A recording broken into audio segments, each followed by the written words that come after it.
私は同じ木の下に座っていた。朝の瞑想の時間だったからだ。それにしても、あの忌々しい鳥、決して忘れることはないだろう。あれはこの土地に固有のものだとは思えなかった。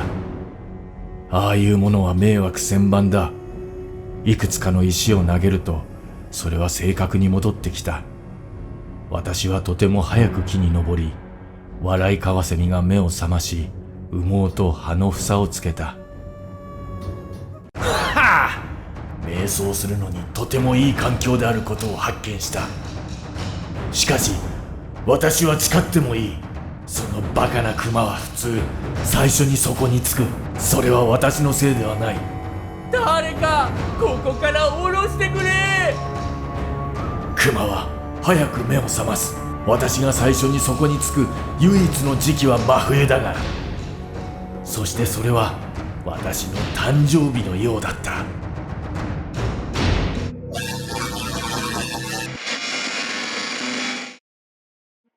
Last week, we covered quite a lot of ground in Five Nights at Freddy's Ultimate Custom Night, but there's still lots of things that need to be discussed. So instead of jumping right back into it, I gave myself the weekend to think about the first conclusion I came to. And as most of you have probably theorized yourselves, there's always multiple ways to spin things. But before diving back into the aspect of who we play as and what we're experiencing, let's dive into what I talked about at the end of the last video. So if you haven't watched the one yet, I highly recommend checking it out, as it'll lay the groundwork for this one, especially for later on in the video.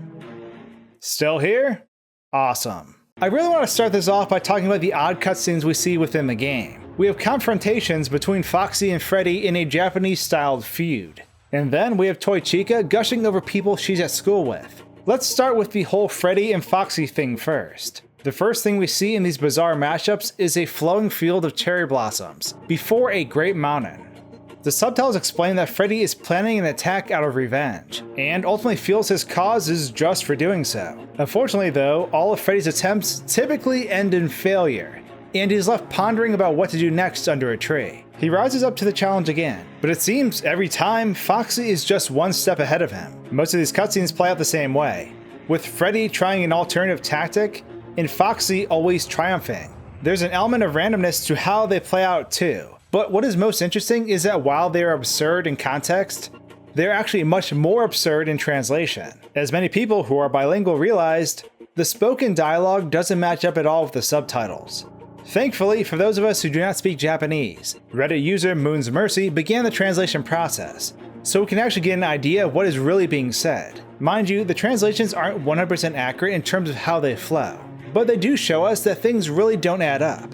A lot of the audio is almost trollish, as if Scott was having some fun knowing that people would try to translate it. It's very humorous to read, and spans topics such as cutting the roof of your mouth on breakfast cereal, to having to really use the bathroom. But out of all the absurdity, there is one section that isn't so absurd. It's actually a tad strange, and I'll read it out for you. In the end, I've obtained one thing. When I asked if I could take my leave, they made me wake up. I returned to the water's surface and swam home, but didn't achieve a result. You will never make the ancestors angry. Right now, I have a mouth behind my shoulder. Last night, I dreamt of floating in space. Right after that, I stood up straight and fell into an ocean of stars, landing as if there was an invisible bed underneath. That carried me through the darkness. When I woke up, I thought that this was a vision from beyond death. I was watching to see what would come. My ancestors. This is spoken by Freddy as he lays under a tree with an assortment of fruit on his head. The reason I find this interesting is because it's so different than anything else that is said.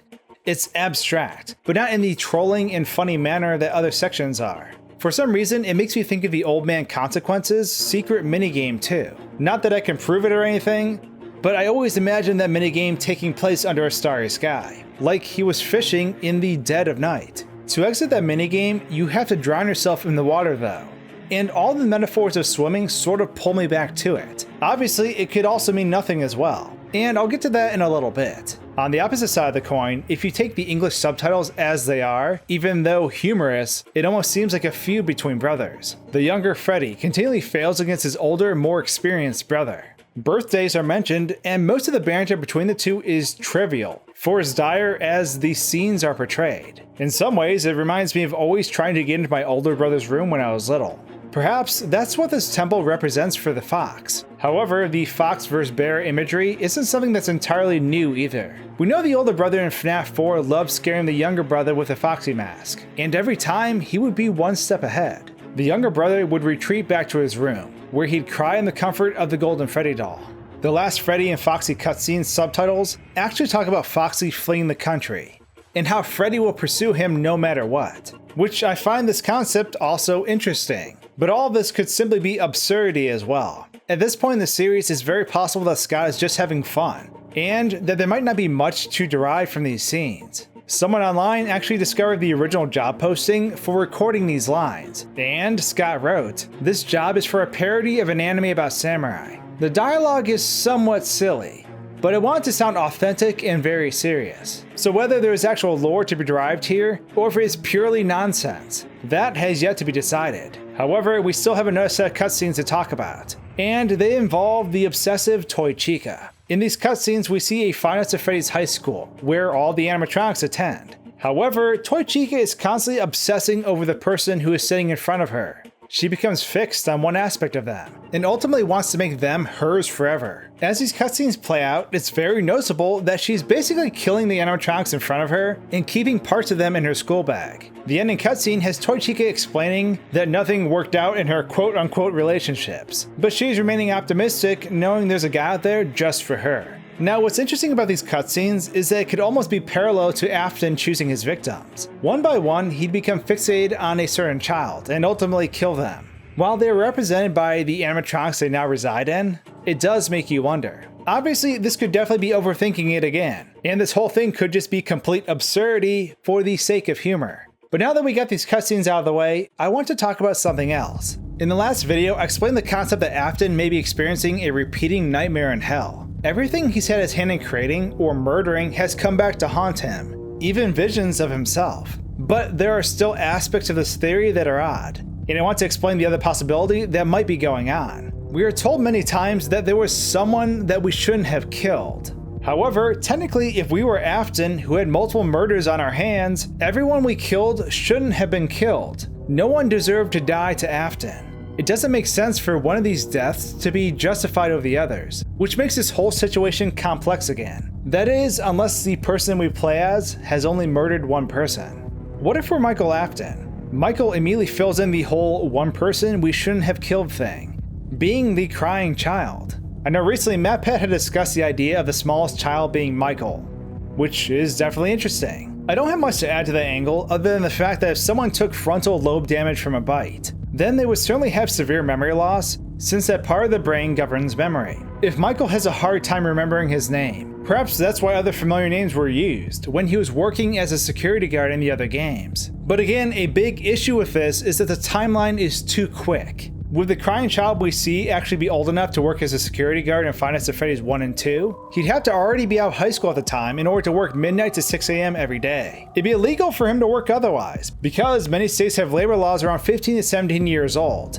They have been around for quite a while. An hour cap on how long they can work, a late night cap for how late they can work, etc. So depending on how things are spaced out, it can break the theory. On the flip side though, Michael Afton, who is the assumed protagonist in the early FNAF games, is still attacked by the animatronics as well. He looks similar to William, so it's possible he's being punished further for his dad's deeds. One audio clip that makes me think we're still Afton though, is that Fredbear's audio says, "Let me put you back together and take you apart all over again."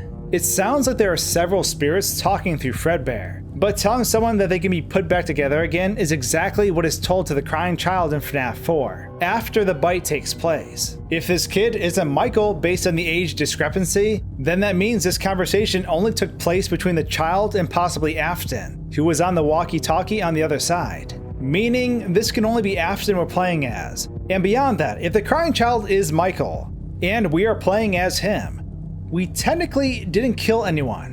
The head-crushing bite happened to us. Thus, the animatronics wouldn't be telling us about the one we killed. So the only statements that irk me about the Ultimate Custom Night are the ones that refer to the one we killed.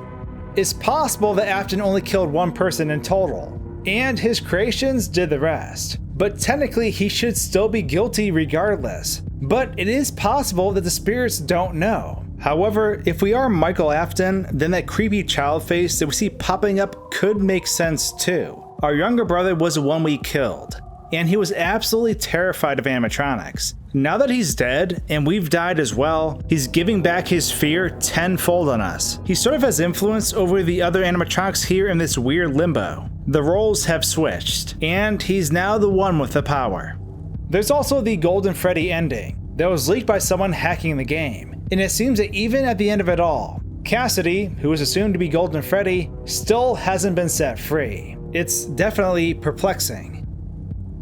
But now that I've dumped that on all of you, I'd of course love to know your thoughts. Still think we're William Afton? How about Michael? And for some last points to think about, could Golden Freddy have more than one spirit within them?